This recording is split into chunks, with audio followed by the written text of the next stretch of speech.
কার কথা রাখবো? কি বললাম বুঝলেন?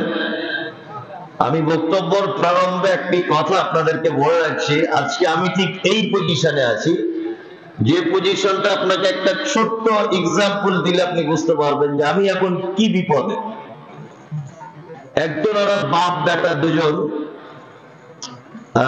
গরু হাটে গেছে গরু কিনতে। একটা লোক গাধা বিক্রি করতেছে ছিল, তা ওরা বাপ বেটা দুজনা ভাবছে গরু না কিনে আমাদের এলাকায় গাধা নেই, তা একটা গাধা কিনলে কি হয়। বাপ বেটা দুজনা মানে আলোচনা করে একটা গাধা কিনেছে। এখন ওর বাপটা বলছে ওর ছেলেকে যে গাধা তো চড়ার জিনিস, চাপার জিনিস, তার পিঠে চেপে যেতে হয়, এক কাজ কর, তুই গাধার পিঠের উপরে ওঠ। মানে বাপ তার বেটাকে বলছে, তার বেটা পিঠের উপরে চেপেছে আর ওর বাপ গাধার দড়িটা ধরে ধরে আসছে। এখন আস্তে আস্তে চায়ের দোকানে কিছু লোক বসেছিল,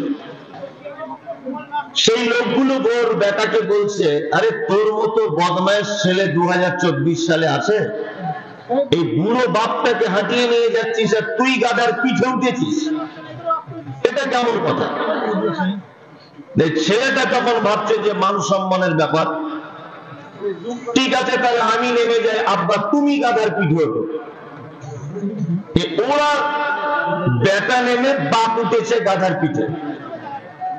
এখন আর কিছু দূর যেতে যেতে রাস্তার ধারে আরো কিছু লোকের সঙ্গে দেখা, তারা তখন বলছে ওই লোকটাকে যে চাচা তোমার সত্যি বুদ্ধি খুব কম। বলছে কেন বাপ? বলছে 10 বছরের ছেলেটা 12 বছরের ছেলেটাকে রোদ্দুরে হাঁটিয়ে হাঁটিয়ে নিয়ে যাচ্ছ, আর তুমি বুড়ো লোক ছাদের উপরে বসে আছো। তখন বুড়োটা মনে মনে ভাবছে তো আরো বিপদ নিয়ে ওরা দুই বাপ বেটায় যুক্তি করছে, বা দুজনে একসাথে ওঠে, গাধার উপরে বাপ বেটা দুজন একসাথে উঠেছে, যাচ্ছে রাস্তা দিয়ে। এখন যেতে যেতে আরো কিছু লোকের সঙ্গে দেখা, তারা তখন বলছে নিষ্ঠুর দেখেছি তোমাদের বাপ বেটার মতো নিষ্ঠুর জীবনে দেখিনি। একটা ছোট্ট প্রাণী ওর পিঠের উপরে বাপ বেটা দুজনাই চেপেছ, তোমাদের কি কাণ্ড জ্ঞান নেই? তখন বাপ বেটা ভাবছে যে দুজনাই তাহলে হেঁটে চল, দুজনে হাঁটছে, গাধাও হাঁটছে।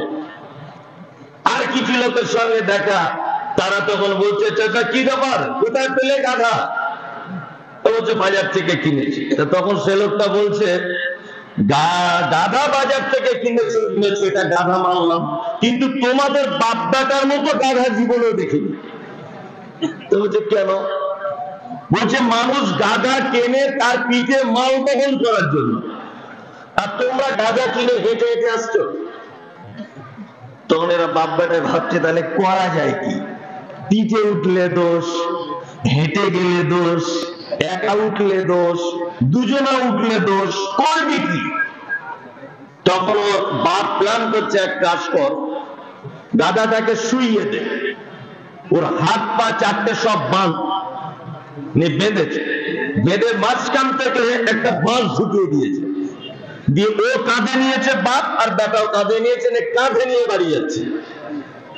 তখন কিছু লোক বলছে গাধা দেখেছি, তোদের বাপ বেটার মতো গাধা দেখিনি। জীবিত গাধাকে কেউ কাঁধে করে নিয়ে যায়, হাঁটিয়ে নিয়ে যাও প্রয়োজনে। আচ্ছা বলুন তো দেখি, তার বাড়ি পৌঁছানো পর্যন্ত কারোর মন জয় করতে পেরেছে? পারবে না। তার মানে মানুষ কারোর কখনো মন জয় করতে পারে না। এখন যদি আমি সুদের ব্যাপারে বলি, এক শ্রেণীর মানুষ বলবে বক্তা খারাপ। আমি যদি পিতামাতার ব্যাপারে বলি, যার সঙ্গে তার পিতামাতার সম্পর্ক খারাপ, সে বলবে হুজুর খারাপ। মানে কারোর মন জয় করা যাবে না। ওই জন্য আমি কারোর মন জয় করতে রাজি নয়। আমি স্রষ্টার দিকে লক্ষ্য রেখে, রবের দিকে লক্ষ্য রেখে আপনাদের সামনে কিছু কথা উপস্থাপন করছি। ওমা তৌফিক ইল্লা বিল্লাহ, আলাইহি তাওয়াক্কালতু ওয়া ইলাইহি উনীব। আমার বক্তব্য বিষয় হচ্ছে যে মানুষ সৃষ্টির কারণ কি, আমাদেরকে পৃথিবীতে পাঠানো হয়েছে কেন। আমার আগে যিনি বক্তব্য রাখছিলেন আলহামদুলিল্লাহ খুবই মিষ্টি, আমি অত সুরসার করে বলতে পারি না, আমি অত চিল্লামিল্লি করতে পারবো না, মাইক যখন আছে অত জোরে বলার প্রয়োজন নেই, আস্তে আস্তে আস্তে আস্তে করে আপনাদেরকে বুঝিয়ে বুঝিয়ে বলার চেষ্টা করব ইনশাআল্লাহ। সারা পৃথিবীতে কোন মানুষ যদি কোন কাজ করে তার পিছনে একটি উদ্দেশ্য থাকে, থাকে না? থাকে। আমি এখানে এলাম, আমাকে একজন ভাই এক গ্লাস পানি দিলেন, অল্প বয়সের একটি ছেলে। ও যে পানিটা আমাকে এনে দিয়েছে ওর পিছনে একটি উদ্দেশ্য আছে। উদ্দেশ্য কি? যে একজন বহিরাগত মেহমান এসেছে, তাকে যদি আমি এক গ্লাস পানি যদি পান করাই তাহলে আমি এর বিনিময়ে দুটো নেকি পাবো। এই উদ্দেশ্যটাও তার থাকে। এই সারা পৃথিবীর জায়গাতে আমাদের আল্লাহ সুবহানাহু ওয়া তাআলা পাঠিয়েছেন। আচ্ছা, এর উদ্দেশ্যটা কি? এর উদ্দেশ্য সম্পর্কে আল্লাহ সুবহানাহু ওয়া তাআলা বলেছেন,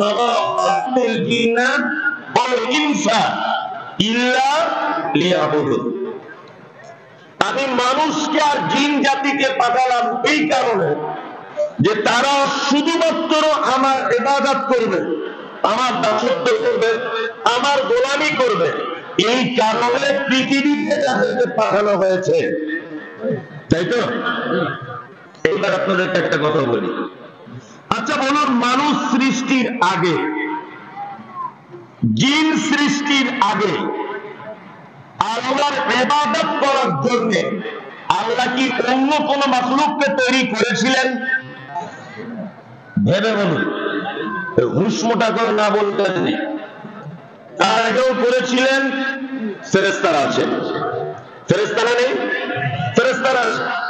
আমরা বিয়ে শাদী করি, আমরা মাহফিল করি, আমরা বাজার ঘাটে যাই, আমাদের বাচ্চা কাচ্চা মানুষ করি, আমরা স্কুলে যাই, আমরা মারামারি করি, আমরা কৃষি কাজ করি।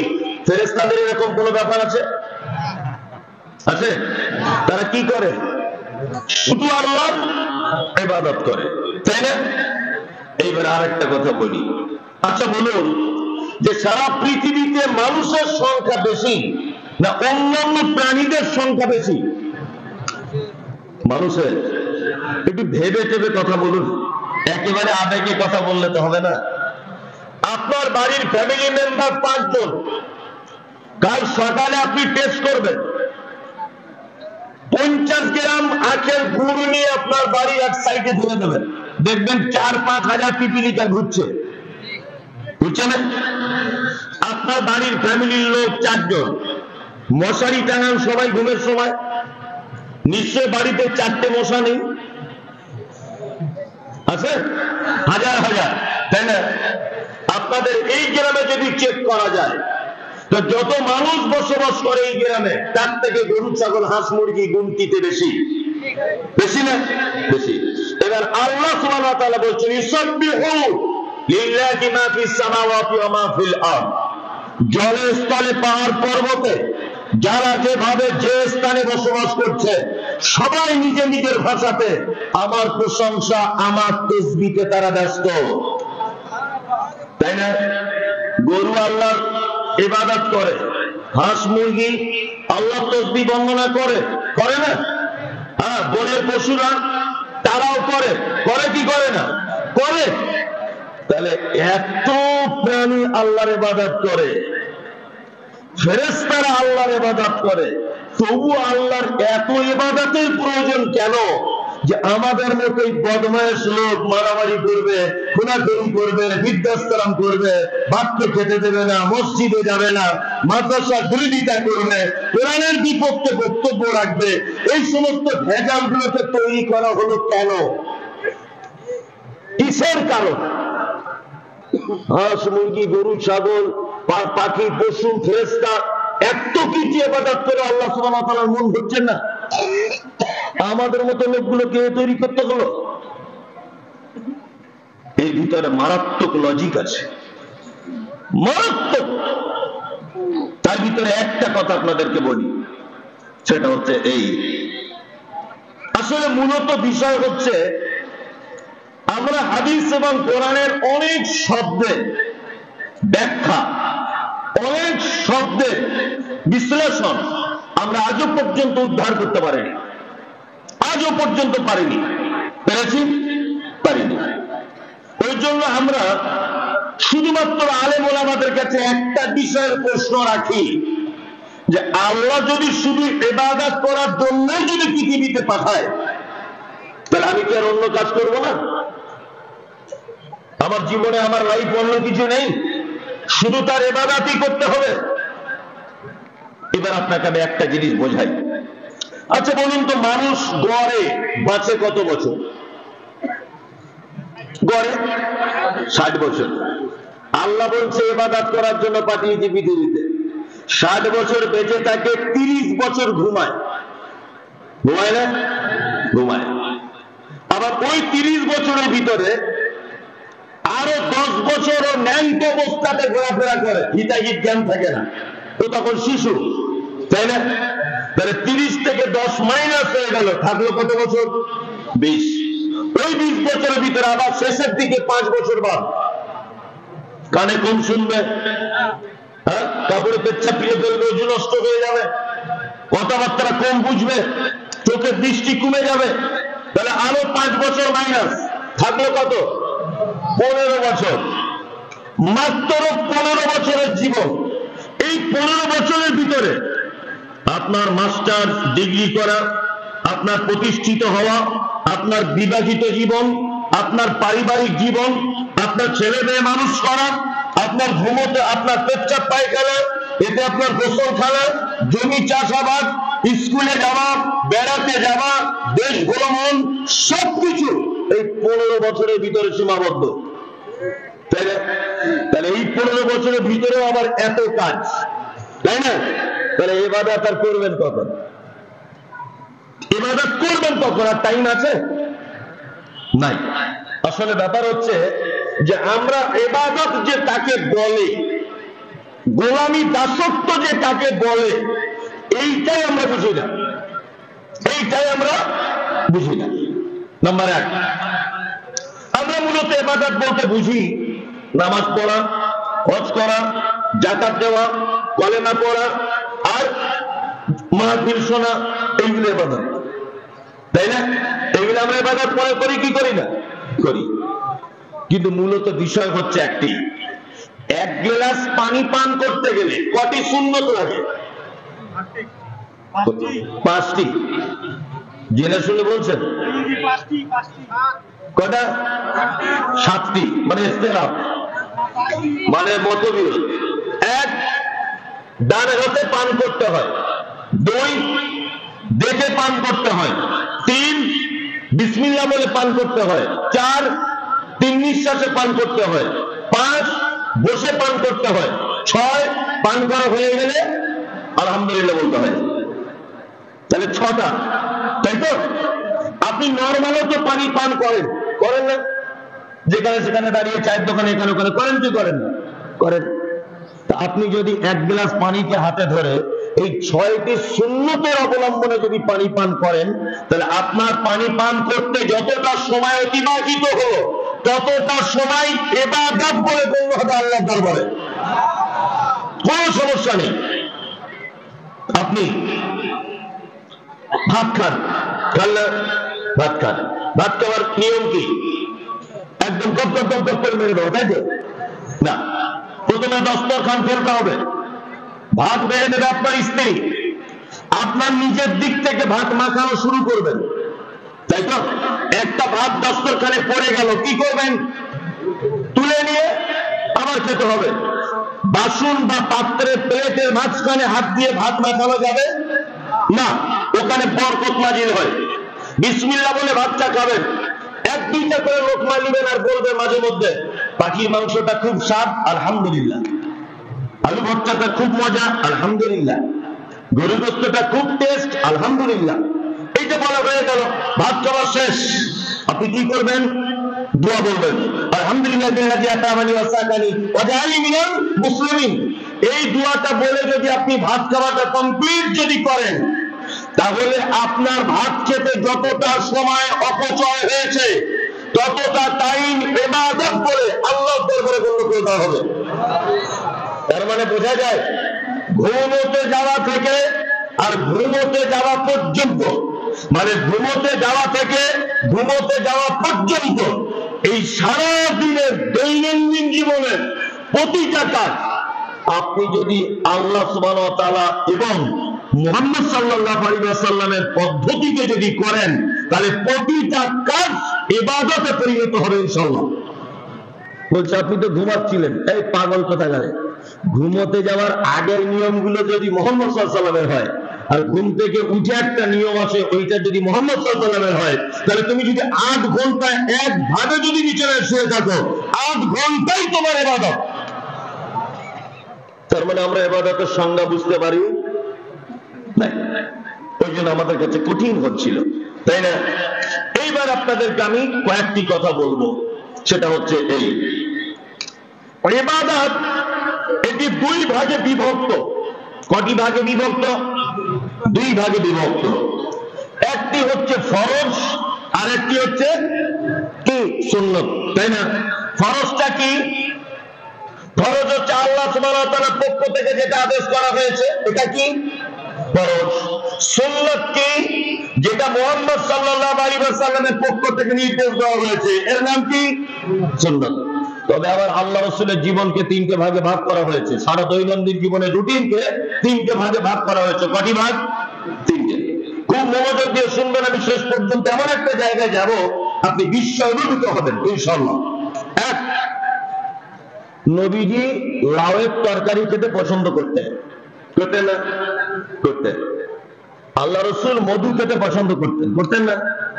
আল্লাহ রাসূল খাওয়া দাওয়া শেষ করে মিষ্টি জাতীয় জিনিস খেতে পছন্দ করতেন। আল্লাহ রাসূল জুব্বা পরিধান করতেন, করতেন না? আল্লাহ রাসূল মাথাতে পাগড়ি দিতেন, দিতেন না? আচ্ছা বলুন তো, এগুলো সুন্নত কি সুন্নত নয়? সুন্নত না, সুন্নত নয়। সুন্নত আলাদা জিনিস, এগুলো একটাও সুন্নত নয়। আল্লাহর নবী লাউয়ের তরকারি খেতে পছন্দ করতেন, আপনি সেই উদ্দেশ্যে লাউয়ের তরকারি খান, এটা নবীকে ভালোবাসার নেকি পাবেন, এটা সুন্নতের নেকি পাবেন না। কারণ হচ্ছে এই আল্লাহ রাসূল লাউয়ের তরকারি খেতে হবে, এর উপকার কত, এটা না খেলে গুনাহ কত, এটা খেলে নেকি কত, এটা খেতেই হবে, এইরকম কোনো কথা বলেননি উম্মতের জন্য। নরমালে নবীজি লাউয়ের তরকারি পছন্দ করতেন, এটা নবীজির আদব। আপনি সেই ভালোবাসার খাতিরে আপনি লাউয়ের তরকারি খান, নবীকে ভালোবাসার নেকি পাবেন, কিন্তু আপনি সুন্নতের নেকি পাবেন না। জুব্বা, এটা অনেক হাজী সাহেব আছেন, এটা একটা ট্র্যাডিশন, সংস্কৃতি। পাগড়ি, এটা একটা ট্র্যাডিশন, সংস্কৃতি। দেখবেন আমি নিজে দেখেছি, আমি 9 বার মক্কাতে গেছি আলহামদুলিল্লাহ। আমি মক্কাতে গিয়ে দেখেছি, এটা হাজী সাহেবরা প্রমাণ করবেন এই কথা, যে মসজিদে নববীতে জুব্বা পরে সালাত আদায় করে মাথায় লাল ওড়না দিয়ে মসজিদ থেকে বার হয়েছে, ওই লোকটাকে দেখছি আবার সিগারেট টানছে। যারা আরবিয়ান, যারা আরবের লোক, তাদের কথা বলছি। আচ্ছা বলুন, এখন যদি আপনাদের মাথায় পাগড়ি দিয়ে আর জুব্বা পরিয়ে কেউ যদি আপনাকে বলে যে একটু বিড়ি গেল, বলুন তো আমরা এটাকে সম্মান করি কি করি না? জানতে পারবো, লজ্জা করবে কি করবে না? করবে। ওখানকার লোকের মধ্যে পারে না। আসলে নবীজি জুব্বা করতেন বলে যে ওনা পরে এটা নয়, এটা উদ্দেশ্যের সংস্কৃতি। সবাই দাড়ি নাই, তবুও দেখছেন জুব্বা পরে লাল পাগড়ি পরে ঘুরছে, সিগারেটও টানছে। কি বলছে বুঝতে পারছেন? তারপরে এটা একটা ট্র্যাডিশন। আল্লাহ নবী সাল্লাল্লাহু আলাইহি ওয়াসাল্লাম যেখানে জন্মগ্রহণ করেছিলেন সেখানকার পোশাকই ওটা ছিল। তার মানে এটা সুন্নত নয়। কেউ যদি পাগড়ি নাই বা পড়ে কোনো অসুবিধা আছে? কোনো অসুবিধা নেই, এটা সুন্নত নয়। সুন্নত আমাদেরকে বুঝতে হবে। 1,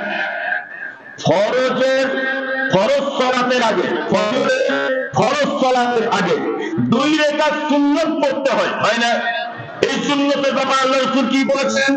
সারা দুনিয়া সারা পৃথিবীতে যত মূল্যবান সম্পদ আছে সব মূল্যবান সম্পদের থেকে ফজরের ফরজ সালাতের পূর্বে 2 রাকাত সুন্নাত তার থেকে মূল্যবান সম্পদ, তাই না? তার মানে এটা সুন্নাত। মিসওয়াক করি আমরা, দাঁতন করি না? করি, দাঁতন করি, তাই না? এটা সুন্নাত। আল্লাহ রাসূল বলেছেন আমার উম্মতের জন্য যদি এটা আমি কঠিন মনে না করতাম, কঠিন যদি মনে না করতাম, তাহলে আমার উম্মতের প্রতিটা মানুষের জন্য এটা বলে যেতাম তারা যেন প্রত্যেক সালাতের আগে তারা যেন মিসওয়াক করে নেয়। তার মানে মিসওয়াকের ব্যাপারে আল্লাহ রাসূল গুরুত্ব দিয়েছেন খুব বেশি, এটা সুন্নাত। কিন্তু লাউয়ের ব্যাপারে গুরুত্ব দেননি। কি বললাম বুঝলেন? মধুর ব্যাপারে গুরুত্ব দেননি, জুব্বার ব্যাপারে গুরুত্ব দেননি, ভালো করে বুঝবেন। আপনার পাগড়ির ব্যাপারে গুরুত্ব দেননি, এমনি নরমাল গতিতে ছিলেন। তাহলে আমরা সুন্নাত বুঝে গেলাম, আর নরমাল গতি কোনটা এটা এই বুঝে গেলাম, তাই তো? এবার আপনাদেরকে বলছি ইবাদত। ইবাদত আমরা করবো মাত্র 2টা জিনিসকে লক্ষ্য রেখে। তারপরে আমি আবার একটু অন্যদিকে যাচ্ছি। 2টা জিনিস। এক, ইবাদত সন্তুষ্টি অর্জনের উদ্দেশ্য হতে হবে শুধুমাত্র রবের। কার? রবের। আর ইবাদতের পদ্ধতি হতে হবে মুহাম্মদ সাল্লাল্লাহু আলাইহি ওয়াসাল্লামের, তাই না? কোন পীর হুজুরের পদ্ধতিতে চলবে? চলবে না। আমরা বারবার বলছি এ কথা আল্লাহর নবী বলেছে, ও বারবার বলছে এ কথা ইমাম আবু হানিফা বলেছে, আমরা বারবার বলছি এ কথা আল্লাহর নবী বলেছেন, হুজুর বারবার বলছে এটা আমাদের পীর সাহেব বলেছেন, আমরা বারবার বলছি এ কথা মুহাম্মদ সাল্লাল্লাহু আলাইহি বলেছেন, উনি বলছেন বারবার এটা আমাদের বড় পীর সাহেবের পদ্ধতিতে ইবাদত করলে ইবাদত কবুল হবে। পদ্ধতি কার হতে হবে? মুহাম্মদ সাল্লাল্লাহু আলাইহি ওয়াসাল্লাম। এবার আপনাদেরকে একটা ভয়ঙ্কর কথা আমি বলে দিই। আল্লাহ তাআলা বলছেন আমিলাতুন নাসিবা তাসলা নারাল হামিয়া, এক শ্রেণীর মানুষ তারা ইবাদত করে, ইবাদত করতে করতে নাসিবা এক পর্যায়ে তারা ক্লান্ত হয়ে যায়, তারপরেও তাদেরকে ধরে জাহান্নামের ভিতরে ঢোকানো হবে। এরা কারা? আল্লাহ বলছে ইবাদত করে করে করে করে ক্লান্ত হয়ে যায়, তারপরে ওকে ধরে নিয়ে যাওয়া হবে কোথায়? জাহান্নামে। এরা কারা? এরা কোন ইবাদতকারী? এরা হচ্ছে সেই ইবাদতকারী যারা ইবাদত করেছে ঠিক, কিন্তু উদ্দেশ্য একটা, সেটা হচ্ছে মানুষকে সন্তুষ্টি করা। 2, পদ্ধতি মানুষের তৈরি করা, এই জন্য তার থাকার জায়গা জাহান্নাম। আমি গতকাল দিনের বেলাতে একটা মাহফিল করেছিলাম, গতকাল দিনাজপুরে, আর রাত্রে একটা করেছি। ওখানে একটা কথা বলেছি যে বাংলাদেশের মাটিতে তাবলীগ জামাতরা খুব অ্যাক্টিভ, অ্যাক্টিভ নয়, খুব অ্যাক্টিভ। আল্লাহ তাআলা মুহাম্মদ সাল্লাল্লাহু আলাইহি ওয়াসাল্লামকে বলছেন কিতাবুন উনজিলা ইলাইকা ফালা ইয়াকুন ফি সাদরিকা হারাজুন মিনহু লিতুনজিরা বিহি ওয়া যিকরা লিল মুমিনিন। মুহাম্মদ সাল্লাল্লাহু আলাইহি ওয়াসাল্লাম, আপনার উপরে যে কিতাব অবতীর্ণ করা হয়েছে, এই কিতাব দিয়ে আপনি মানুষকে ভয় দেখান, এই কিতাব দিয়ে আপনি মানুষকে দাওয়াত ও তাবলীগ করুন। আল্লাহ মুহাম্মদকে বলছেন আপনি কোরআন দিয়ে তাবলীগ করুন। বাংলাদেশে তাবলীগ জামাত আছে না? এখন আবার মারামারি চলছে, দেখছেন না? জুবায়ের গোষ্ঠী আর সাদ গোষ্ঠী, মানে যারা জুবায়ের পন্থী লোক, ওরা জুবায়েরকে খুশি করার জন্য তাবলীগ করছে, যারা সাদকে খুশি করার জন্য তাবলীগ করছে তারা সাদ গোষ্ঠী নিয়ে ওই আপনার টঙ্গীর ইস্তেমা মাঠে দেখতে পাচ্ছেন মারামারি চলছে। হ্যাঁ, আল্লাহু আকবার। মুহাম্মদ সাল্লাল্লাহু আলাইহি ওয়াসাল্লামের হাদিস, কোন মুসলিম যদি আরেকজন মুসলিমের সঙ্গে যদি লড়াই যদি করে, যে হত্যা করবে আর যে হত্যা হবে দুজনেরই থাকার জায়গা জাহান্নাম। অথচ ওইখানে তাবলীগের মাঠে, ইস্তেমার মাঠে মারামারি চলছে। এই তাবলীগের পদ্ধতি যদি মুহাম্মদ সাল্লাল্লাহু আলাইহি ওয়াসাল্লামের না হয়, তাহলে কিন্তু খুব বিপদ। বিপদ নয়, খুব বিপদ। আল্লাহ বলছে কোরআন দিয়ে মানুষের কাছে দাওয়াত দিতে হবে, আর ও 40 দিনের জন্য বার হয়েছে। 40 দিন বউ ছেলে বাড়িতে রেখে। কতজন মিলে? না 50 জন মিলে বার হয়েছে। এখান থেকে যাবে কোথায়? না নরসিংদীতে যাবে তাবলীগ জামাত নিয়ে। ফরজ নামাজের পরে বলছে আপনারা বাকি নামাজ বাদ বসে যাবেন, দিন ও ইমানের কথা আলোচনা হবে বলছে বলছে। তারপরে দেখছে আমির সাহেব একটা বই বার করছে, তার ব্যাগ থেকে নাম তার ফাজাইলে আমল। আমির সাহেবের উচিত কি ছিল? পবিত্র আল কোরআনের দুটো সূরার বাংলা অনুবাদ করে মানুষকে শোনানো উচিত ছিল। যদি আপনি ওকে বলতেও যদি যান যে কি ব্যাপার, আপনি কোরআনের বাংলা অনুবাদ করুন, একটাই কথা বলবে যে আমাদের উপর মহল থেকে নিষেধ করা আছে। এটাই উত্তর। তার মানে ও মানুষের পদ্ধতিতে ইবাদতে মগ্ন। কি বললাম বুঝলেন না? আর আল্লাহ তাআলার ভাষা হচ্ছে কি? আমিলাতুন নাসিবা তাসলা নারাল হামিয়া। এক শ্রেণীর মানুষ তারা ইবাদত করবে, ইবাদত করতে করতে করতে করতে ক্লান্ত হয়ে যাবে, তারপরেও তাদের থাকার জায়গা জাহান্নাম। আমি বুঝতে পারি না এরা কি উদ্দেশ্যে ইবাদত করে। একজন চাচি, একজন খালা শবে বরাতের দিন হালুয়া করেছে, ভালো করে বুঝলেন। আপনাদের এখানে করে করে অনেক এলাকায় করে, যারা বেদাতে ভরপুর তারা করে না, করে। তা খালাকে জিজ্ঞাসা করছি, খালা আজকে হালুয়া করলে কি ব্যাপার? তো বলছে তোমার মা করেনি। বলছি না তো। বলছে তুমি তো সেই মুনতাজির ইসলাম 1 নম্বর নবীর দুশমন। বলছি কেন নবীর দুশমন কেন? বলছি বিয়াদব, নবী দাঁত জমে দিয়েছিল, নবী শক্ত জিনিস খেতে পারেনি, ওই জন্য নরম জিনিস খেয়েছিল, আমরা সুন্নাত পালন করছি, আমরা একজন হালুয়া করেছি। এটা হচ্ছে খালার যুক্তি। কি বললাম বুঝলেন? আমার বেটা যদি এখন বলে আব্বু তোমার বিয়ের বরযাত্রী গিয়েছিলাম আমি, এই কথাটা কেমন লাগে? মানা যায়?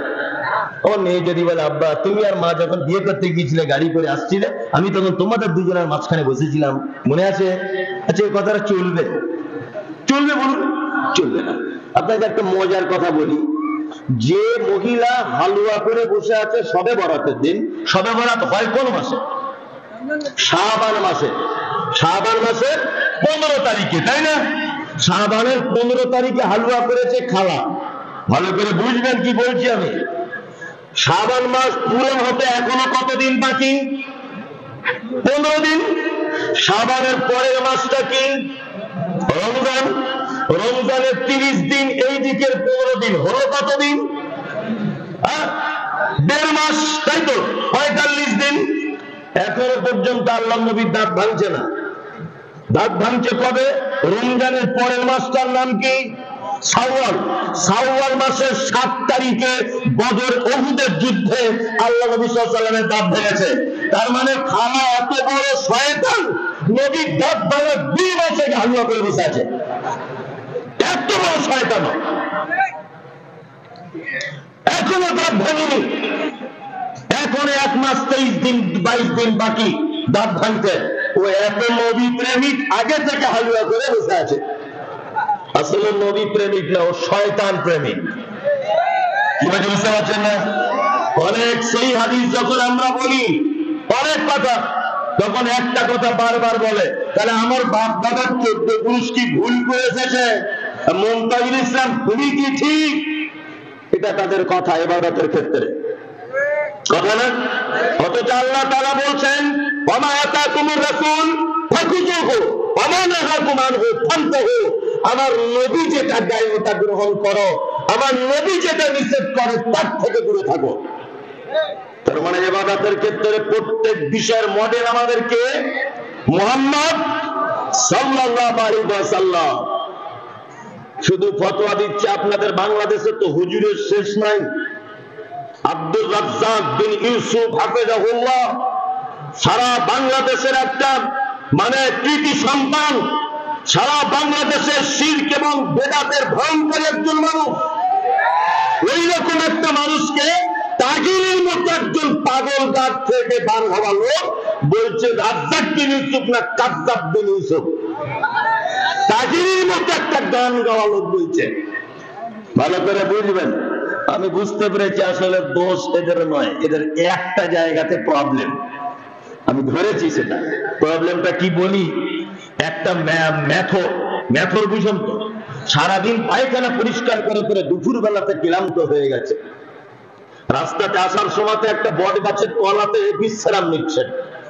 এখন আর একটা আটোওয়ালা সেও পাড়ায় ফেরি করে করে আতর বিক্রি করে, সেও বেচারা ক্লান্ত হয়েছে, সেও বটগাছের তলাতে আশ্রয় নিয়েছে।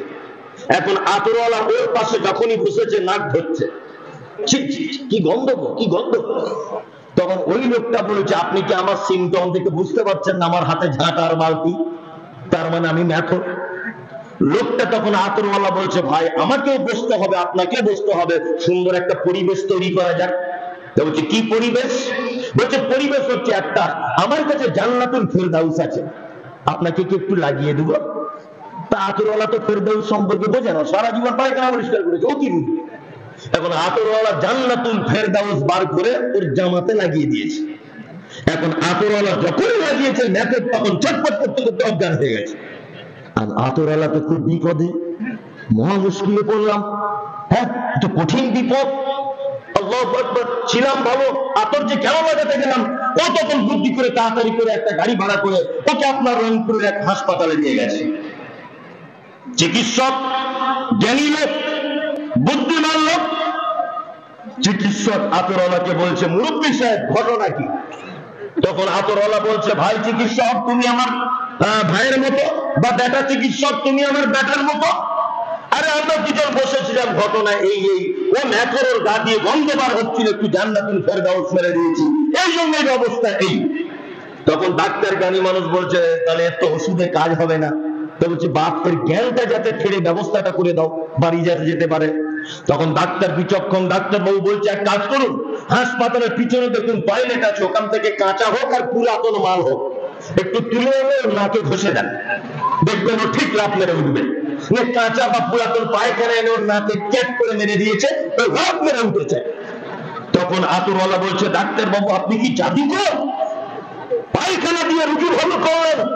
তখন ডাক্তার বলছে, শুনুন আতরওয়ালা মুরব্বী, যে লোকটা জন্ম থেকে, যে লোকটার জ্ঞান বুদ্ধি হওয়া থেকে মানুষের পায়খানার গন্ধ শুকে এসেছে, তুমি হঠাৎ করে যদি জান্নাতুল ফেরদাউস দাও, সহ্য করতে পারে? সারা জীবন যারা বেদাত করে করে, সারা জীবন যারা শিরক করে করে, সারা জীবন যারা মাজারে গিয়ে গিয়ে তাদের মাথাটা এয়ারপোর্টের মতো ঘাস গজিয়ে গেছে, ওদের সামনে যদি আব্দুল রাজ্জাক বিন ইউসুফ সহিহ হাদিসের দাওয়াত দেয়, ওরা নিতে পারে? কখনো সহ্য করতে পারবে না।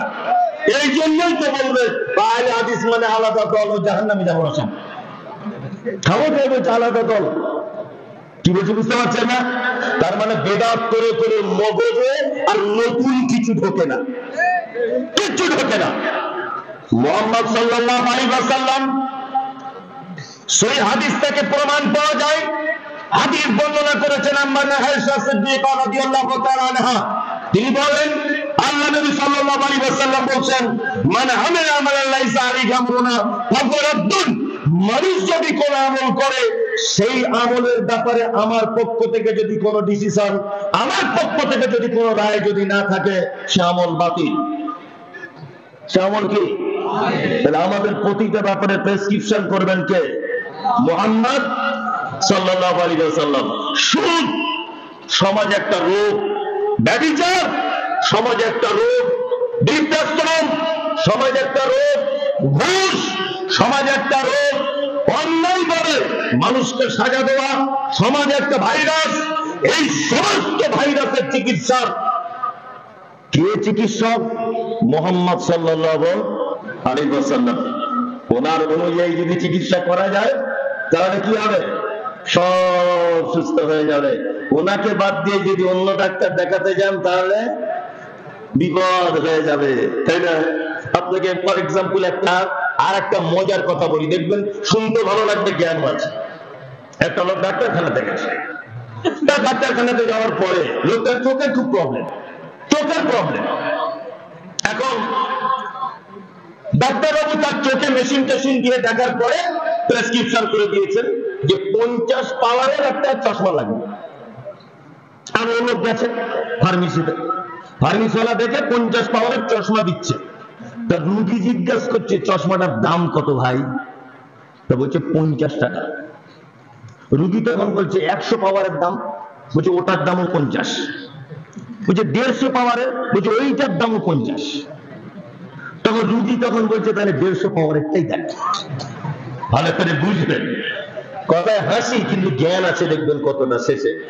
না 150 পাওয়ারের চশমা নিয়েছে, চশমা নিয়ে বাড়ি আসতে আস্তে আস্তে বাজারে মাছ বিক্রি হচ্ছিল, পুঁটি মাছগুলোকে কাতলা মাছের মতো দেখেছে। কাতলা মাছ বুঝেন তো, এই বড় বড় মাছ। এখন ওই কাতলা মাছ হিসেবে কিনে নিয়ে এসেছে। যখন খেতে বসেছে তখন ওই স্ত্রী, পুঁটি মাছ সাধারণত আমাদের দেশের কথা বলছি, টক দিয়ে রান্না করে, সরিষা বাটা দিয়ে চচ্চড়ি করে, এরকম হাবি জাবি ভেজে খায়, তাই না? পুঁটি মাছকে ডাকা ডাকা পিস করা যায়? ওর স্বামী খেতে বসে ওর স্ত্রীকে বলছে, আরে পিস দে। তোর বউ বলছে, হ্যাঁ গো, পুঁটি মাছের আবার পিস হয়? ভালো করে বুঝলেন? তখন ওর বরটা বলছে, পুঁটি মাছের পিস হয় না, আমি কাতলা মাছ কিনে এনেছি। বলছে, না, আমার মরা নানির কসম বলছি, তুমি পুঁটি মাছ এনেছো। স্বামী স্ত্রী ঝামেলা। তখন লোকটা রাগ করে ওর স্ত্রীকে এক চড় মেরেছে। এক সপ্তাহ স্ত্রী মার খাচ্ছে এই গোলমালের কারণে। এখন লোকটা মনে মনে ভাবছে, 30 বছর বিয়ে করেছি, জীবনে স্ত্রী গায়ে হাত তুলেনি, আর আজকে ঘোড়ার দিন চশমা পড়ার কারণে আমার এই অবস্থা। আমার ভালো বউটা মার খাচ্ছে। তা আবার ডাক্তারখানাতে গেছে। ডাক্তারখানাতে যাবার পরে জিজ্ঞাসা করছে, ডাক্তার বাবু, আপনি এমন চশমা দিলেন যে আমার বউ বাঁচাই মুশকিল। তখন ডাক্তার বলছে, না ভাই, আমি তো ঠিকই দিয়েছি। তো বলছে, দেখি আপনার চশমাটা। চশমাটা খুলে ডাক্তারবাবু দেখে, ডাক্তারবাবুরও মাথা খারাপ যে ভাই, আমি তো এই পাওয়ারের চশমা লিখিনি, আমি তো লিখেছি 50। তখন রুগী তখন বলছে, কি বলছে? রুগী বলছে এটা যে ডাক্তারবাবু, 50 পাওয়ার দামও 50, 100 দামও 50, 150 দামও 50, ওই জন্য আমি বুদ্ধি করে একটু বেশি পাওয়ারেরটাই নিয়েছি। আচ্ছা বলুন তো, ডাক্তারের কথা না শুনলে রুগী বাঁচবে? বাঁচবে? বাঁচবে না।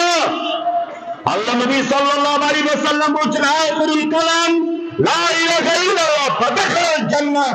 কোন মানুষ যদি মরার আগে বিছানায় শুয়ে আছে, মুমূর্ষ ব্যক্তি, গায়ে পানি দেওয়া চলছে, গায়ে দুধ দেওয়া চলছে, এই সময়টা যদি লোক একবার যদি বলে দেয় লা ইলাহা ইল্লাল্লাহ, নবীজি বলেছেন তার থাকার জায়গা কোথায়? জান্নাত। হুজুর এইটাকে বাদ দিয়ে মাদ্রাসা থেকে 4টি ছেলে পাঠিয়ে দিয়েছে, বলছে কি ইয়াসিন সূরাটা গিয়ে পড়ে দিবেন। কি বলছে বুঝতে পারছেন না? বলছে কি ইয়াসিন সূরাটা পড়ে দেন, জানটা তাহলে আস্তে করে বার হবে, আপনার বাপের কোনো কষ্ট হবে না। কি বললাম বুঝলেন? মুহাম্মদ সাল্লাল্লাহু আলাইহি ওয়াসাল্লামের যেখানে যে অবস্থায় যেভাবে যে পদ্ধতিতে করতে বলেছেন, পদ্ধতির একটুখানি উল্টো পাল্টা করলে চলবে না। জানাজার নামাজ হচ্ছে, একটা লোক বারবার মাইয়েতের পক্ষ থেকে বলছে, সবাই দোয়া বলুন, মিনহা খালাকনাকুম ওয়া ফিহা নুঈদুকুম ওয়া মিনহা নুখরিজুকুম তারাতান উখরা। এই দোয়া বলে দিবেন। আমি সেখানে বলছি, একদম কেউ বলবেন না, সবাই বিসমিল্লাহ বলে দেন। তো চাচা আমার দিকে বড় বড় চোখ বার করে বলছে, এটা বিয়াদব কোথায়? কোন মাদ্রাসা থেকে পড়েছো তুমি? বললে অসুবিধা কি? মিনহা খালাকনাকুম, এটা কোরআনের আয়াত। আচ্ছা চাচা, কোরআনের আয়াত ওই জন্য বললে অসুবিধা নাই? বলছে না, বললে অসুবিধা নাই। আচ্ছা আচ্ছা আচ্ছা, তুমি কি করে বুঝলে? বলছে, তুমি কি করে বুঝলে বলা যাবে না? কোরআনের আয়াত বলা যাবে না মানে? খুব তর্ক বিতর্ক। আমি তখন বলছি, চাচা বলো তো দেখি, কোরআনে একটি ছোট্ট সূরা আছে, 3 বার তেলাওয়াত করলে, একবার কোরআন খতম করলে যত নাকি তত নাকি পাওয়া যায়, বলো তো চাচা কোন সূরা? তো বলছে, কুল হুয়াল্লাহু আহাদ আল্লাহুস সামাদ, সূরা ইখলাস। বাহ, খুব চমৎকার। আচ্ছা বলুন, আপনি নামাজ পড়েন তো? বলছে, নামাজ পড়ি না মানে? আর কপাল দেখে বুঝতে পারছো না কতদিনের নামাজি আমি? সব ঠিক আছে। আচ্ছা চাচা, রুকুতে গিয়ে কি বলে? সুবহান রাব্বিয়াল আযীম। চাচা বলছে যে কেন কুলটা বলবে? কত মর্যাদাবান একটি সূরা, ওটা পড়বেন রুকুতে গিয়ে, সিজদাতে গিয়ে। বলছে, না তালি তো নামাজ হবে না।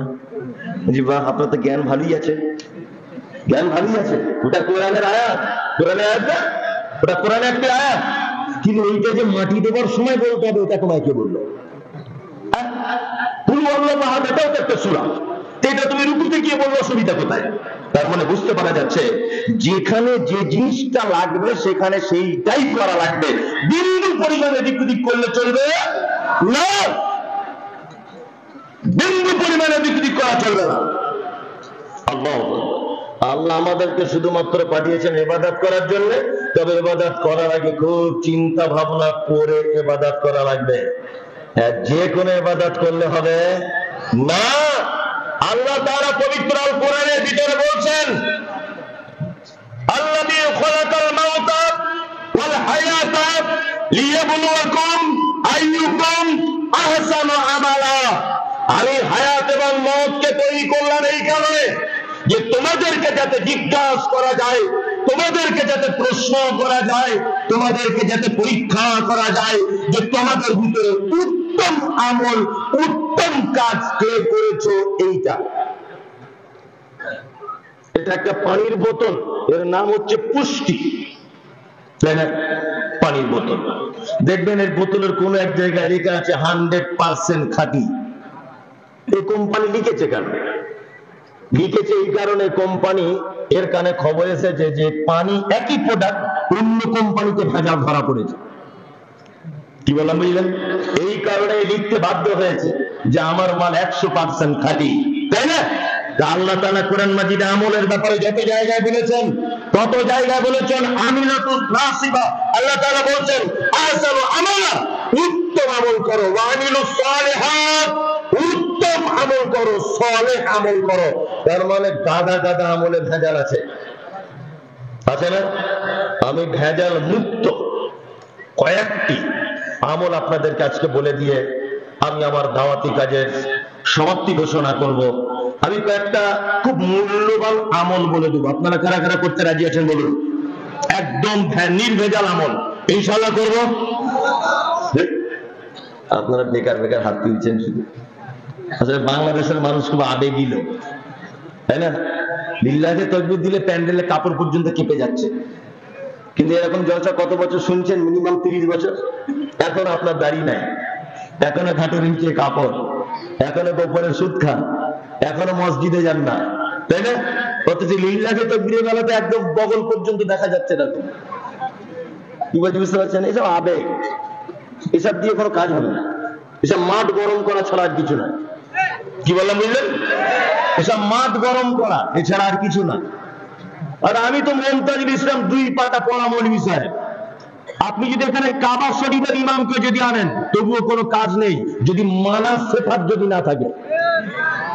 আমি মেনে নেব এই গুণ যদি আপনার ভিতরে না থাকে। ইনশাআল্লাহ আমি কয়েকটা ছোট্ট ছোট আমল বলে দিচ্ছি, আপনারা আজকে থেকে আমলগুলো করার চেষ্টা করব ইনশাআল্লাহ। খুব পরিচিত আমল। এক, মেয়েরা অনেক আছে, ওদের ব্যাপারেও কয়েকটা আমল বলবো। ছেলেরাও যারা বসে আছেন আপনাদের ব্যাপারেও কয়েকটা আমল বলবো ইনশাআল্লাহ। ওদেরটা আগে বলি না আপনাদেরটা আগে বলবো? ওদেরটা আগে বলি না?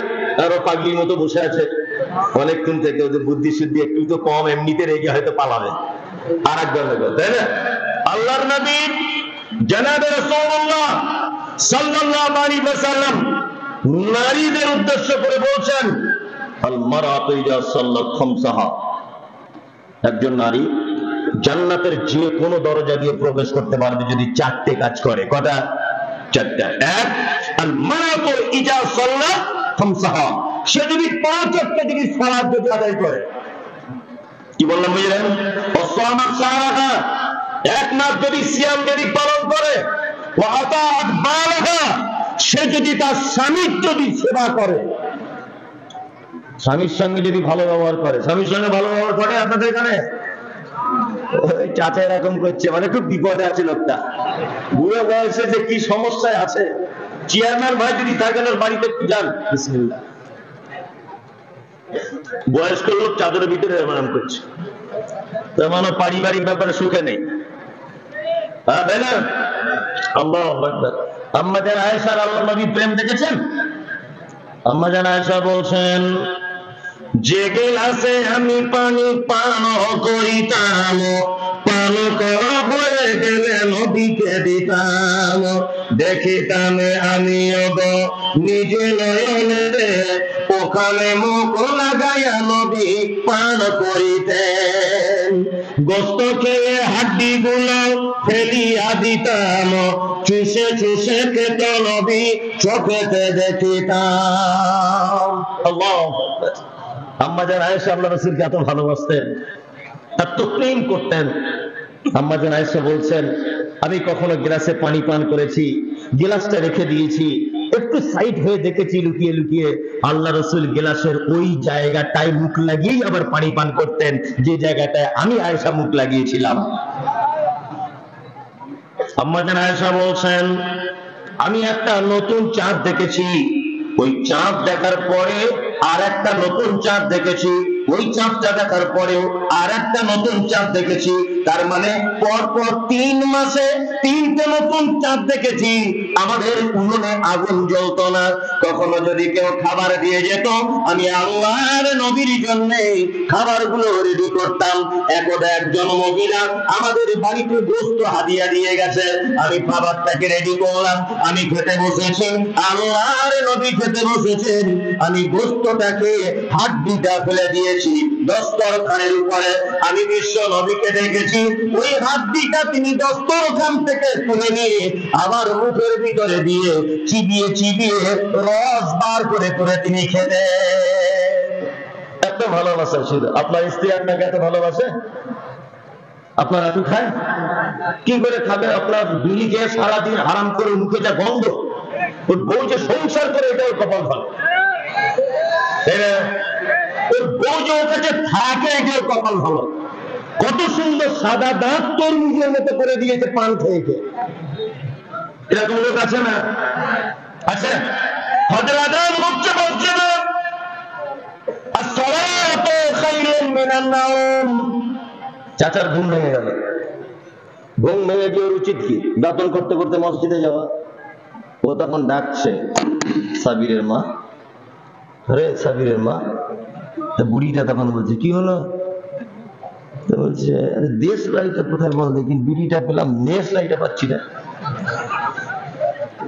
দেশ লাইটা নিয়ে বাড়িতে বিড়ি ধরিয়েছে আর মসজিদের গেটে গিয়ে ফেলেছে।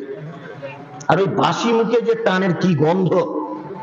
আর ওই মাল যদি মসজিদের ভিতরে ঢুকে কাতারে যদি দাঁড়ায়, ফেরেশতারাও গন্ডগোল দিয়ে দেবে যে কে ঢুকছে রে বাবা, এত পবিত্র জায়গায় ঢুকছে কে? আছে না? তাই বাংলাদেশে সফর করে অনেক অভিজ্ঞতা হয়েছে, অনেক অভিজ্ঞতা। তার ভিতরে সে ঢাকায় প্রোগ্রাম করতে গেছি, একদম ঢাকাতে। এই পর্যন্ত আমি আজকে নিয়ে প্রায় 15টা ডিস্ট্রিক্টে প্রোগ্রাম করছি, 15টা ডিস্ট্রিক্টে। কখনো যখন গাড়িতে যাচ্ছি 300 কিলো 400 কিলো রাস্তা গাড়িতে বসে আছি, ড্রাইভারকে বলছে একটু থামান ভাই, গাড়িটা থামান। তো যখন কোথাও থামাচ্ছে, বাথরুমে যাচ্ছি, তা শুধু পানের পিক আর বিড়ি, মানে 2-3 ইঞ্চি করে মোটা হয়ে গেছে, মানে এত টানা টানছে। অথচ আম্মা জান আয়েশা বলছেন যে গেলাসে আমি পানি পান করিতাম, পান করা হয়ে গেলে নবীকে দিতাম, দেখি টানে আমিও গণিকে নয়নেতে, ওখানে মুখ লাগাইয়া নবী পান করিতেন। গোশত খেয়ে হাড্ডি গুলো ফেলিয়া দিতেন, চুষে চুষে খেত নবী চোখেতে দেখিতাম। এত স্বামী স্ত্রী ভালোবাসা ছিল, এত মহব্বত ছিল। কি বললাম বুঝলেন? আল্লাহ রাসূল মেয়েদের কি বলছেন? এই নারীরা স্বামীর সেবা করো, তাহলে যাবে কোথায়? জান্নাতে, তাই না? স্বামীর সেবা করো। মায়েরা যারা আছেন আপনারা একটু ব্যাপারটা লক্ষ্য রাখবেন। 3 হলো 4 ও আহসানাত ফারজাহা, তুমি তোমার লজ্জাস্থানের হেফাজত করবে নারী। এখনকার মেয়েরা পর্দা করে করে বোরকা পরে, বোরকা পরে কিন্তু সবাই। আর এখন কি বোরকা উঠেছে, পিছনে দেখছি গোলাপ ফুল ঝুলছে। খালা এই কি ব্যাপার? ওই নতুন ডিজাইন উঠেছে। ও বোরকা করে রোদ্দুরে আসছে 4-5 রকমের কালার। কি বললাম বুঝলেন না? ওরা সব পাথরের কাজ করা, এতে কি পর্দা হবে? তোমার নানি যে বোরকা পরে, তোমার দাদি যে বোরকা পরে, তোমার মা যে বোরকা পরে, ঢিলা ঢালা বোরকা, গোটা বডির কিছু আঁচ করা যায় না। তোমার বয়স 16 বছর, তোমার বয়স 18 বছর, তোমার বয়স 20 বছর, তোমাকে এখন এই বোরকা পরা লাগবে, তোমাকে এই বোরকা পরা লাগবে। তুমি কেন তাই ফিটিং করে আছো? গোটা বাংলাদেশ নয়, সারা পৃথিবীতে এখন নারীদের হাতের মুঠোয় চলে গেছে বেহায়াপনাতে, তাই না? নারী আর নারী। আসলে এটা তো বুদ্ধি কম, বুদ্ধি কম না? না না, এ বলছে হ্যাঁ তোমাকে 4 বার গরু হাতে বেচবে। বুদ্ধি কম, পাগল কোথায় জানে, এখনই তোমাকে বিক্রি করে দিবে। আমার নিজে দেখার কথা বলছি, কবি স্কুলে হেডমাস্টার আন্ডার প্যান্ট করে ঘুরছে। কি ব্যাপার বড় স্যারের এই অবস্থা কেন? বলছে দ্বিতীয়বার আবার বিয়ে করেছিল, প্রেম ভালোবাসা করে 2টো বইয়ের টেনশনে মাথা তার কেটে গেছে। আমার নিজের অভিজ্ঞতার কথা বলছি। ওদেরকে পাগল ভাববেন না, ওদের পাল্লায় যে পড়েছে তার 12:30 বেজে গেছে। কি বললাম আর একটা জ্বলন্ত প্রমাণ বলবো, ওরা কেমন তার জ্বলন্ত প্রমাণ আপনাকে বলছি। আচ্ছা বলুন তো, আপনাদের এখানে রেল স্টেশন কোথায় আছে? রংপুরে। রংপুরে রেল স্টেশনে গাড়িটা ট্রেনটা ঢোকার আগে প্ল্যাটফর্মের বাইরে দাঁড়িয়ে গেল, প্ল্যাটফর্মে ঢুকছে না। বলুন তো কি দেখে দাঁড়ায়? Red signal. ঠিক বলেছে, লাল মানে বিপদ। লাল কি বিপদের সংকেত, তাই না? রাস্তায় কোথাও কাজ হচ্ছে দেখবেন একদম লাল কাপড় নিয়ে দাঁড়িয়ে আছে, তাই না? আচ্ছা, প্রথম যখন বিয়ে হয়, নতুন বউ যখন বাড়িতে আসে, লাল কালো সবুজ সাদা নীল হলুদ কোন শাড়ি পরে আসে বলুন তো? লাল, তাই না? প্রথমেই বিপদের সংকেত। শ্বশুর শাশুড়ি রেডি হও, আমি এবার ঢুকছি, তাই না? 23 বছরে বেটার বিয়ে হয়েছে, 23 বছরে। রংপুর কলেজে পড়ে, 3টের সময় কলেজ ছুটি হয়, তবুও বেটা হোটেলে ভাত খায় না। বাড়ি এসে মাকে বলে, মা তোমার হাতের মতো স্বাদ হয় না, হোটেলে রান্না তোমার হাতের মতো হয় না। কি যে রান্না করে আমার মাথায় ঢোকে না, তোমার হাতের যা স্বাদ। বেটা আমার 30 কিলো রাস্তা ঘুরে ঘুরে বাড়ি আসে না খেয়ে থেকে, মায়ের হাতে রান্না খাবো বলে, তাই না? বিয়ে করেছে 3 দিন, বউয়ের সঙ্গে এক বালিশে মাথা দিয়ে শুয়েছে। 4 দিনের মাথায় বিরাজ করতে সকালে আর বলছে, মা তোকে একটা কথা বলবো। কি ব্যাপার বল? বলছে তুই আর আব্বার লোক ভালো না। হঠাৎ করে তো বলছি, বাবারে আমার 23 বছর তোকে রান্না করে খাওয়ালাম রে, আর এতদিন কোনো প্রবলেম ছিল না বেটা, তুই আজকে হঠাৎ করে বলছে আমার লোক ভালো না। কি ব্যাপার, কি উদ্দেশ্য বলছিস? বলছে না, আমি যা ইনকাম করি শুনছি নাকি তুই সব বড় বোনেদেরকে দিয়ে দিচ্ছিস। এটা 3 দিনের তাবিজ। কি বললাম বুঝলেন না? নারী এমন 3 দিন একটা কাছে একটা পুরুষকে পেয়ে 23 দিনের ভালোবাসাকে বিচ্ছেদ করে দিতে পারে। আর করছে, তাই করছে, করছে একদম। আপনি বললেও করছে, না করলেও করছে। আল্লাহ, এটা বাস্তবতা। ওদেরকে আপনি পাগল ভাবিয়েন না, অনেক বুদ্ধি ওদের। আল্লাহর নবী জনাবে রাসূলুল্লাহ সাল্লাল্লাহু আলাইহি ওয়াসাল্লাম বলুন তো দেখি, মিথ্যা কথা বলা জায়েজ না না জায়েজ? না জায়েজ, তাই না? এবার একটা কথা জিজ্ঞেস করছি, বলুন কেউ যদি মাঝে মধ্যে তার বউকে যদি মিথ্যা কথা বলে, এটা জায়েজ না না জায়েজ? জায়েজ, জায়েজ, ইয়েস জায়েজ। তার মানে আল্লাহ রাসূল বুঝতে পেরেছেন এ কঠিন। মিথ্যা কথা বললে পাপ হবে, কিন্তু এর কাছে মাঝে সাঝে বলা অসুবিধা নাই। তার মানে ওর মন জয় করা খুব বিপদ। কি বললাম না? খুব কঠিন। প্রয়োজনে মাঝে সাঝে একটা থেকে যদি মিথ্যা কথা আপনি বলে যদি দেন, পাপ হবে না।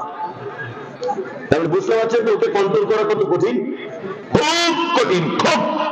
আল্লাহ নবী সাল্লাল্লাহু আলাইহি ওয়াসাল্লাম বলছেন, নারী ওয়াহসানাত ফারজাহা, তুমি তোমার লজ্জাস্থান হেফাজত করে নাও। ফাতাত কুলবিন আইয়াবুল জান্নাতে সব, জান্নাতের 8টা দরজা, যে কোনো দরজা দিয়ে তোমাকে প্রবেশ করা হবে, তোমাকে কেউ বাধা দিবে না। স্বামী বাড়িতে নাই, তোমার মামা আসতে চাইছে, আসতে পারবে, অসুবিধা নাই। স্বামী বাড়িতে নাই, তোমার ভাই আসতে চাইছে, কোনো অসুবিধা নাই। স্বামী বাড়িতে নাই, তোমার বোনের দেখা আসতে চাইছে, কোনো অসুবিধা নাই। স্বামী বাড়িতে নাই, তোমার ভাইয়ের দেখা আসতে চাইছে, কোনো অসুবিধা নাই। স্বামী বাড়িতে নাই, তোমার দাদু তোমার বাড়ি আসতে চাইছে, কোনো অসুবিধা নাই। স্বামী বাড়িতে নাই, তোমার আপন চাচা আসতে চাইছে, কোনো অসুবিধা নাই। কিন্তু তোমার স্বামী যখন বাড়িতে নাই, তোমার চাচা তো ভাই ফোন করে বলছে, বুবু রে তোদের বাড়িতে যাব। আপনাকে তখন বলতে হবে, ভাই রে তোর ব্যাপারে মুহাম্মদ সাল্লাল্লাহু আলাইহি ওয়াসাল্লাম রেড সিগন্যাল দিয়ে দিয়েছে, তোর দুলা ভাই বাড়িতে নাই, আসতে পারবি না।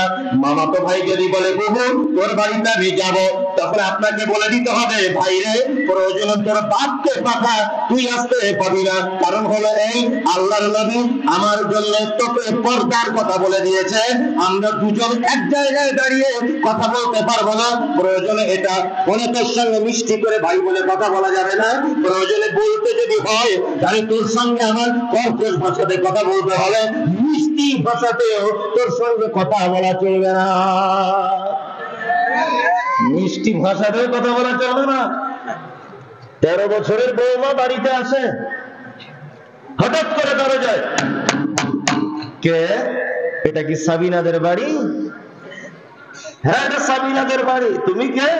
না, আমি তোমার শফিকুল মামা বলছি। আসসালামু আলাইকুম মামা। ওয়ালাইকুম আসসালাম। বাড়িতে ঢুকে গেল মামা, ডিম টিম সিদ্ধ করে দিল, চাটা করে দিল, পাশাপাশি বসে গল্প করলো একটা খাটের উপরে। মামা প্রেমী ব্যাপার। দুপুরে খাওয়া দাওয়া করলো। স্বামী বাড়িতে নাই, চলে গেল 5টার দিকে। ওর শাশুড়ি জিজ্ঞাসা করছে, সাবিনা বৌমা, 13 বছর তোমার সঙ্গে আমার বেটার বিয়ে হয়েছে, তা 13 বছরে তো কোনোদিন তোমার এই মামাটাকে তো দেখিনি, কোনোদিন আসেনি নাকি? তখন বহুমাটা সাবিনা বলছে, আম্মা আসলে এটা মামা বলতে এটা আমাদের গ্রামের কাপড়ের ফেরিওয়ালা। আমার মা ওর কাছে জামা কাপড় নেয়, ভাই বলে ডাকে, ওই সূত্রে আমি ওকে মামা বলি। আচ্ছা বলুন তো, এই মামা চলবে? পাশার চাম উঠে যাবে মামা।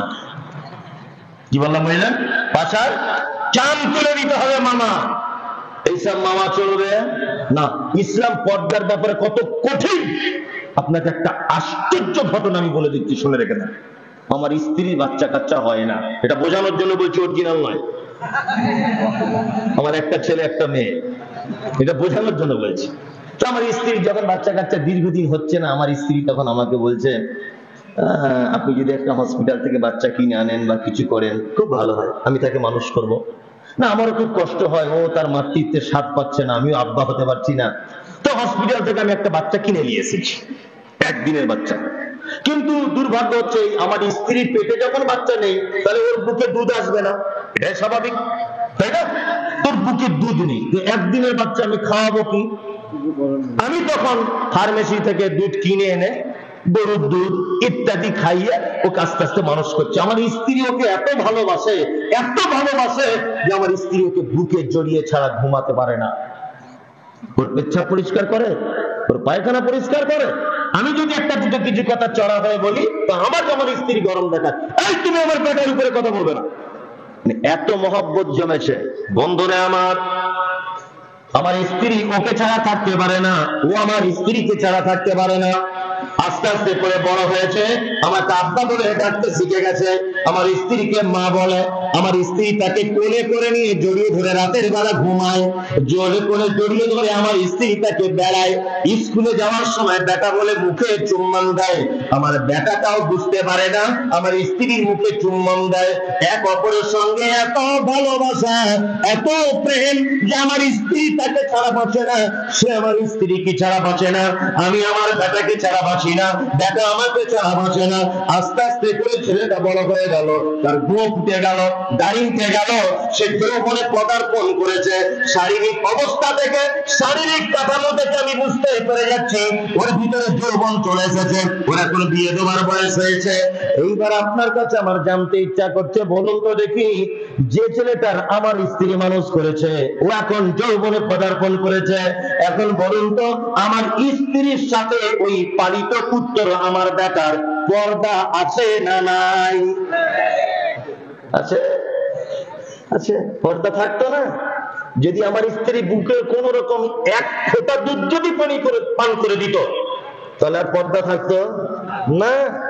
তাহলে যার পেচ্ছাপ পরিষ্কার করলো, যার পায়খানা পরিষ্কার করলো, যাকে কোলে করে নিয়ে ঘুমালো, বুকে জড়িয়ে গরম তাপ যার শরীরে লাগানো শীতকালে, সে এখন যৌবনে পদার্পণ করেছে। এখন ইসলাম বলছে মাঝখানে জাল দিয়ে ঘিরে দাও, আর কথা বলার পারমিশন নেই। পালিত পুত্রের সঙ্গে যদি পর্দা করা লাগে, তুমি কি করে চাচাতো ভাইয়ের বাইকে করে ঘোরো? তুমি কি করে অন্য লোকের বাইকে মোটর সাইকেলে করে স্কুলে যাও? তুমি কি করে বেহার মতো কুটুম পাতানো কুটুমের সঙ্গে তোমার সম্পর্ক হয়? ইসলাম পর্দার ব্যাপারে খুব কঠিন, খুব কঠিন। কঠিন না? আমাদের গ্রামগঞ্জে পর্দা আছে না? আমরা হুজুর দেখলে শুধু ঘুমটা দেয় না, হুজুর দেখে, তাই না? তবে আলহামদুলিল্লাহ এখনো কিছু ভালো মেয়ে আছে, এখনো অনেক আদর্শ পরিবার আছে, আছে না? আছে, অবশ্যই থাকতেও তো হবে, তাছাড়া তো চলবে না, পৃথিবীর ভারসাম্য হারিয়ে যাবে, তাই না? জি, থাকতেও হবে। নারীদের ব্যাপারে 4টে কথা বলে দিলাম, আপনার স্ত্রীকে এটা বাড়ি গিয়ে বলে দিবেন। এক নম্বর, আপনার স্ত্রী 5 ওয়াক্ত সালাত আদায় করবে। 2, 1 মাস সিয়াম পালন করবে। 3, আপনার সেবা করবে। 4, লজ্জাস্থানে হেফাজত করবে, জান্নাতের যে কোনো দরজা দিয়ে ঢুকতে পারবে ইনশাআল্লাহ। এবার আপনাদেরকে নারী পুরুষ সবার জন্য একটা ভালো কাজ বলে দিই, ভালো কাজ ইনশাআল্লাহ আমরা আমল করব। 1, আল্লাহর নবী সাল্লাল্লাহু আলাইহি ওয়াসাল্লাম তিনি বলছেন, হাক্কুল মুসলিম আলাল মুসলিমি খামসিন তাবলুস সালাম। এক মুসলিম আর এক মুসলিমের সঙ্গে দেখা হলে সে যেন বলে আসসালামু আলাইকুম। আমরা চালু করব ইনশাআল্লাহ, ইনশাআল্লাহ। তবে সালাম আস্তে আস্তে কিন্তু বিলুপ্ত হচ্ছে, আপনি আইডিয়া করতে পারছেন না। এই স্কুল এমন করে বেসরকারি কিছু স্কুল গজিয়ে উঠেছে, এমন ইংরেজি শেখাচ্ছে, শুধু বলছে good morning, good morning, good evening, good afternoon. এই গুড গুড উঠে সালামটা আস্তে আস্তে কমছে। কি বলছে বুঝতে পারছেন না? আস্তে আস্তে কমছে। সালাম সবাইকে দেওয়া যাবে ইনশাআল্লাহ, তাই তো? সবাইকে সালাম দিবেন, পরিচিত অপরিচিত সবাইকে, শুধু বউকে দেওয়া যাবে না। বউকে দেওয়া যাবে? আপনি দেন, অত সহজ নয়। বউকে সালাম দেওয়া খুব লজ্জার ব্যাপার, লজ্জার ব্যাপার না? আমার স্কুলে, আমার মাদ্রাসাতে একটা বাংলা টিচার আছে, ওর নাম সাবির। আমি বলছি সাবির, তুমি তোমার বউকে সালাম দাও। বলছে হুজুর লজ্জা লাগে। তাহলে একটু টেস্ট করে দেখো, যদি দেওয়া যায়। তো আমাকে খুব সম্মান করে, তা বলছি হুজুর আমি চেষ্টা করি। 1 সপ্তাহ পরে আবার মাদ্রাসায় গেছি, গিয়ে বলছি সাবির, তোমার স্ত্রীকে সালাম দিয়েছিলে? তা বলছে হুজুর দিয়েও বিপদে পড়ে গিয়েছি। হুজুর কেন? বলছে আমি গিয়ে বলেছি আসসালামু আলাইকুম, তো আমার স্ত্রী হাসছে, বলছে তুমি কি আমাকে চিনতে পারছো না? তুমি কি আমাকে চিনতে পারছো না তো সালাম দিচ্ছ? আমি কি অন্য কেউ? আমি তোমার নিজের ভালোবাসার বৌমার, তুমি আমাকে সালাম দিচ্ছ? তার মানে আমাদের মাঝে এটা একটা প্রচলন হয়ে গেছে যে অপরিচিত লোককে দেখলে সালাম দিতে হয়, পরিচিত মানে স্বাভাবিক। এটা মনে হয় না? আল্লাহ কি বলছেন? আল্লাহ বলছেন ইয়া আইয়ুহাল্লাযীনা আমানু লা তাদখুলুল বুয়ুতা গায়রা বুয়ুতিকুম হাত্তা তাস্তানিসু। শোনো, তোমরা যারা ঈমান নিয়ে এসেছো, নারী হোক বা পুরুষ হোক, ঈমানের যারা স্বীকৃতি প্রদান করেছো, তোমাদের নিজেদের বাড়ি হোক, অপরের কারো বাড়িতে হোক, তোমরা যখন প্রবেশ করবে দরজায় দাঁড়িয়ে বলো আসসালামু আলাইকুম।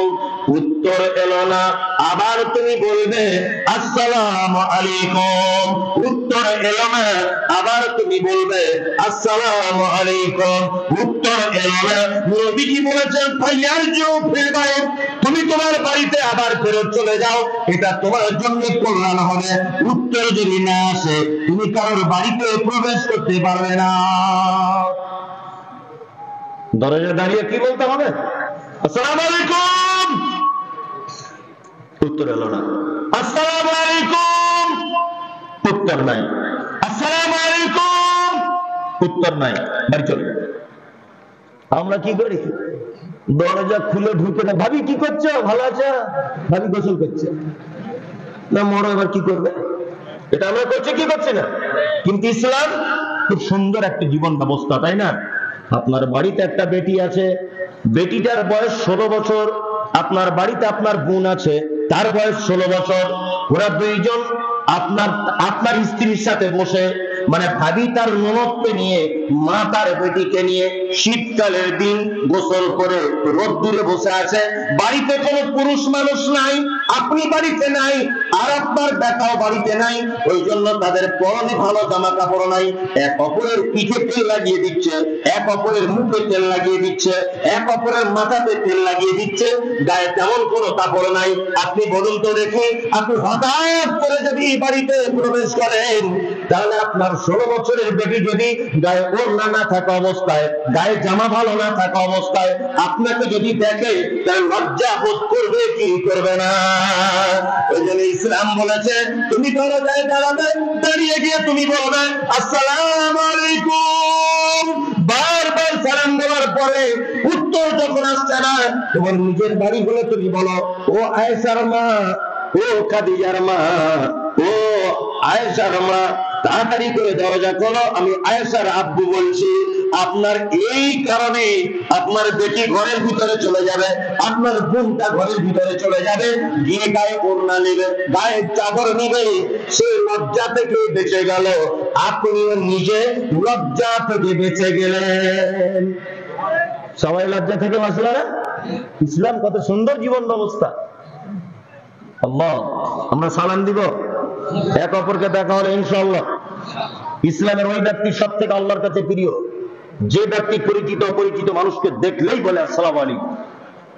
কি বললো বুঝলেন? এই আমলটা আমরা করবো ইনশাআল্লাহ। ওয়ারিয়াদাতুল মারিদ, দ্বিতীয় আর একটা আমল বলি, অসুস্থকে দেখতে যাবেন। অসুস্থকে কি করবেন? দেখতে যাবেন, তাই না? ফজরের নামাজ পড়ে আমরা কি করি? ফজরের নামাজ পড়ে ঘুরে ঘুরে বেড়াই। হাজি সাহেব বড় পাঞ্জাবিওয়ালা লোক, তসবিহওয়ালা লোক, ঘুরে ঘুরে বেড়ায় ফজরের নামাজ পড়ে। বেটাগুলো কেউ নামাজ পড়ে না, বেটিগুলোও কেউ পড়ে না, ওর স্ত্রীও পড়ে না, কিন্তু হাজি সাহেব হজ করেছে যে মান সম্মান ব্যাপার ওকে তো করতেই হবে। আর ও কোন রকম নামাজ পড়ে ঘুরছে, বেড়াচ্ছে। কিন্তু কেন? আপনি খোঁজ নেন, একটা বড় নেকির অংশ রয়েছে। দক্ষিণ পাড়াতে আশরাফুল অসুস্থ, আজ 3 মাস, তাকে একবার দেখতে চলে যান, তার মাথাতে হাত বুলিয়ে দেন, গিয়ে বলুন লেবাস তাগুন ইনশাআল্লাহ। এই আশরাফুল, আরে বাপু, তোমার কথা তো আমি শুনতে পাইনি, আজকে 3 দিন হলো তোমার খবর পেলাম। মাথাতে হাত বুলিয়ে দিবেন। সকালবেলাতে যদি যান, সন্ধ্যা পর্যন্ত আসমানের ফেরেশতারা আপনার জন্য কল্যাণ কামনা করবে। সন্ধ্যাবেলা যদি যান তাহলে সকাল পর্যন্ত, তাই না? এইখানে একটা মজার কথা বলে দিই, খুব মজাদার। আমি মমতাজুল ইসলাম অসুস্থ, কি বললাম বুঝলেন? আমাকে দেখতে এসেছে এই মানুষটা, আমাকে দেখতে এসেছে। উনি এসে আমার জন্য দোয়া করছেন, আল্লাহ মমতাজুলকে তুমি সুস্থ করে নাও। তাহলে আমি মমতাজুল অসুস্থ, আমি কার দোয়া পেলাম?